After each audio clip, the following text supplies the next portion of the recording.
அன்பிற்குரிய சகோதரர்களே, நபிகள் நாயகம் ஸல்லல்லாஹு அலைஹி வஸல்லம் அவர்கள் வாழ்ந்து கொண்டிருந்த காலகட்டத்திலே அவர்கள் பத்ர் என்ற மிகப்பெரிய ஒரு யுத்தத்தை சந்தித்தார்கள்.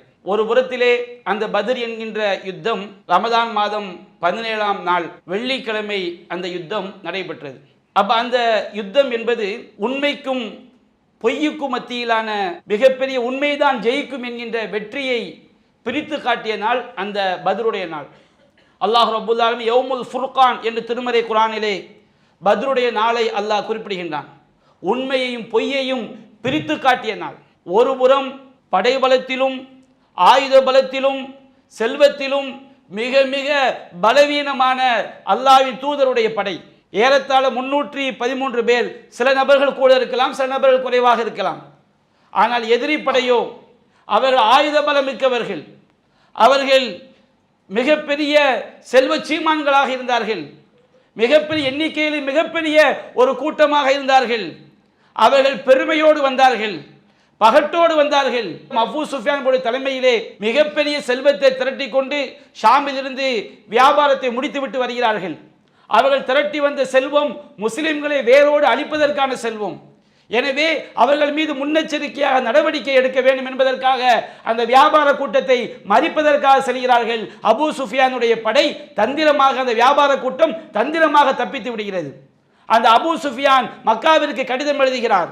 இப்படி எங்களை தடுப்பதற்காக முகமதுடைய கூட்டம் வருகிறது, படை வருகிறது சொல்லும் பொழுது அங்கே அபூ ஜஹலுடைய தலைமையிலே மிகப்பெரிய படை திரட்டப்பட்டு ஆயுதங்களோடு மிகப்பெரிய எண்ணிக்கையில் ஏறத்தாழ 1000க்கும் 300க்கும் அதிகமானவர்கள் மிகப்பெரிய எண்ணிக்கையிலே படை திரண்டு வந்தார்கள். அவர்களுக்கு தகவல் கிளம்புகிறது, அபூ சுஃபியானுடைய வியாபார கூட்டம் தப்பித்து விட்டது, நீங்கள் திரும்பி செல்லுங்கள். அபூ ஜஹல் சொன்னான், திரும்பி செல்வதா? பத்ருக்கு அருகில் செல்வோம், அங்கே நாங்கள் முகாமிடுவோம், அங்கே நாம் உணவெடுத்து சாப்பிடுவோம், மதுபானத்தை அருந்துவோம், நம்மை கண்டு அரபுலகம் எல்லாம் பயப்பட வேண்டும் என்கின்ற பெருமை, அகம்பாவம், ஆணவத்தோடு அந்த அபூ ஜஹலுடைய படை வந்தது. அல்லாஹ் ரப்பல் ஆலமீன் அந்த நாளிலே 2 படை நபிகள் நாயகம் ஸல்லல்லாஹு அலைஹி வஸல்லம் சஹாபாக்கள் ஆலோசனை கேட்கிறார்கள். நாம் என்ன செய்வோம்? வியாபார கூட்டத்தை பிடிப்பதா, இந்த படையை சந்திப்பதா? அங்கே அன்சாரிகள் சொன்னார்கள், அல்லாஹ்வின் தூதரே, நீங்கள் அந்த படையை சந்தியுங்கள் என்று சொல்லும் பொழுது அவர்கள் ஆலோசனையின் பேரில் அந்த மிகப்பெரிய படையை சந்திக்கிறார்கள். அல்லாஹ்விடம் பிரார்த்தனை செய்கிறார்கள், இறைவா உன்னுடைய உதவியை எங்களுக்கு தந்தருள் புரிவாயாக. இறைவா, இந்த படையை, இந்த முஸ்லிம்களின் சின்னஞ்சிறு படையை நீ அழித்து விட்டால் இதற்கு பிறகு நீ வணங்கப்படவே மாட்டாய் என்கின்ற அர்த்தத்தில் நபிகள் நாயகம் ஸல்லல்லாஹு அலைஹி வஸல்லம் அல்லாஹ்விடம் பிரார்த்தனை செய்கிறார்கள், கதறுகிறார்கள். அல்லாஹ் ரப்பல் ஆலமீன் மிகப்பெரிய வெற்றியை முஸ்லிம்களுக்கு கொடுத்தான். திருமறை குர்ஆனை அல்லாஹ் கூறுகின்றான், வலகத் நஸரகுமுல்லாஹு ஃபி பத்ரின் வ அன்தும் அதில்லா. நீங்கள் மிகப்பெரிய பலவீனமான நிலையில் இருக்கும் பொழுது அல்லாஹ் உங்களுக்கு பத்ரிலே உதவி செய்தான்.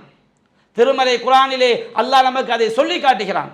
அன்பிற்குரிய சகோதரர்களே, இந்த பத்ர் யுத்தம் என்பது நாம் யுத்தத்தால் மட்டும் ஒருவன் வெற்றி பெற்று விட முடியாது. அவனுக்கு கொள்கை முக்கியம், மார்க்கத்துடைய இறைவன் மீது உள்ள பற்று முக்கியம், இறை நம்பிக்கை முக்கியம், இறை உதவி முக்கியம்.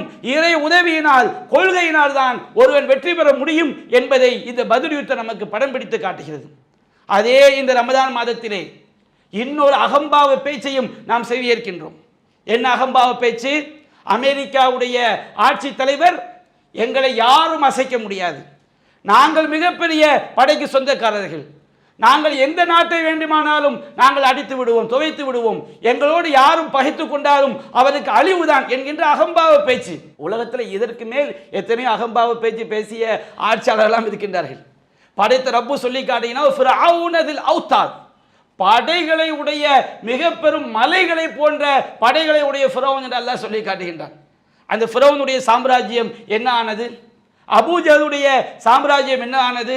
இந்த உலகத்தையே கட்டியாண்ட மிகப்பெரிய வல்லரசுகள் எல்லாம், ரோம் பாரசீகம் போன்ற பேரரசுகள் எல்லாம் இருந்த இடம் தெரியாமல் அழிந்த வரலாறுகள் முன்னால் நிற்கும் பொழுது ஆணவமான பேச்சுக்கள், எந்த விதமான நியாயமும் இல்லாமல், நீதியும் இல்லாமல், ஈரான் என்கின்ற நாடு அவர்கள் அணு ஆயுதம் தயாரித்து விடுவார்கள், அவர்கள் மீண்டும் தூரம் தாக்கக்கூடிய ஏவுகணை தயாரிக்க கூடாது, ஏனென்றால் அதை தயாரித்தால் இவர்களுக்கு ஆபத்தாகி விடுமாம் என்று சொல்லி சர்வதேச சட்டங்கள் எதையும் மதிக்காமல், எந்தவித நீதியும் இல்லாமல் ஒரு நாட்டை அழித்து விடலாம் என்கின்ற அடிப்படையில் அந்த அமெரிக்கா போர் தொடுத்தது அதனுடைய அகம்பாவத்திற்கு அல்லாஹ் ரப்புல் ஆலமீன் சரியான பாடத்தை காட்டிக் கொண்டிருக்கிறான். இறைவனான எதுவும் நடக்கலாம். இந்த நேரத்தில் நம்முடைய தாய் திருநாட்டினுடைய நிலைமை நமக்கு கவலை அளிக்கிறது. இந்தியாவோடு பல்லாண்டு காலம் நெருங்கிய நட்பை கொண்டது ஈரான்.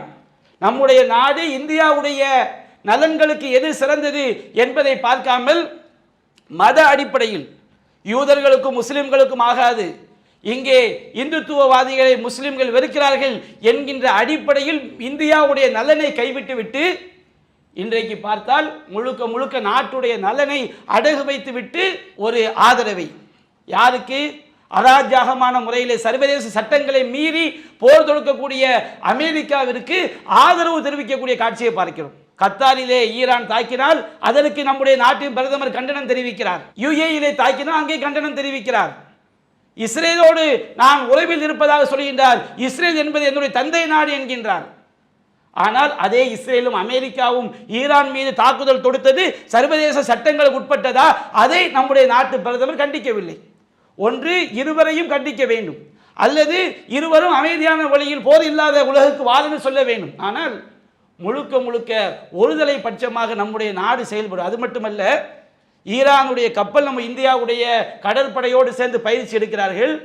அவர்கள் நம்முடைய நாட்டுக்கு இலங்கைக்கு அருகிலே கன்னியாகுமரி 230 கிலோமீட்டர், இலங்கை காலி துறைமுகம் 40 கிலோமீட்டர், அங்கே அமெரிக்க படை வந்து இந்தியாவிற்கு விருந்தினராக வந்த அந்த ஈரானுடைய கப்பலை தாக்கி அழிக்கிறது. நம்முடைய நாட்டு பிரதமர் ஒரு கண்டனத்தை கூட தெரிவிக்கவில்லை. உலக நாடுகள் என்ன நினைப்பார்கள்? எத்தனை நூற்றாண்டுகள் இந்தியாவிற்கும் ஈரானுக்கும் நல்லுறவு இருக்கிறது, அதை ஏன் நம்முடைய நாடு கவனத்தில் கொள்வதில்லை? ஒரு விஷயத்திலே நீதி எது, நியாயம் எது, நம்முடைய நாட்டிற்கு நல்லது எது என்பதை பார்த்து ஆட்சியாளர்கள் செயல்பட்டால் நம்முடைய நாட்டிற்கு நல்லது. ஆனால் வேறொரு கோணத்திலே செயல்பட்டால் அது நமக்கும் பேரிழப்பாக பேரிடியாக அது ஆகிவிடும். இதை நம்முடைய ஆட்சியாளர்கள் கவனத்தில் கொள்ள வேண்டும். இது போன்ற அநியாயக்கார படைகளுக்கு எதிராக அல்லாஹ்விடம் பிரார்த்தனை செய்ய வேண்டும். அல்லாஹ் ரப்பல் ஆலமீன் அவனை நாடி இறைவழி நடக்கக்கூடிய நன்மக்களுக்கு அவனுடைய உதவியை வழங்குவானாக என்று கூறி என்னுடைய உரையை நிறைவு செய்கின்றேன். வாஹிரு தஅவானா அல்ஹம்துலில்லாஹி ரப்பில் ஆலமீன். அல்லாஹு அக்பர், அல்லாஹு அக்பர்.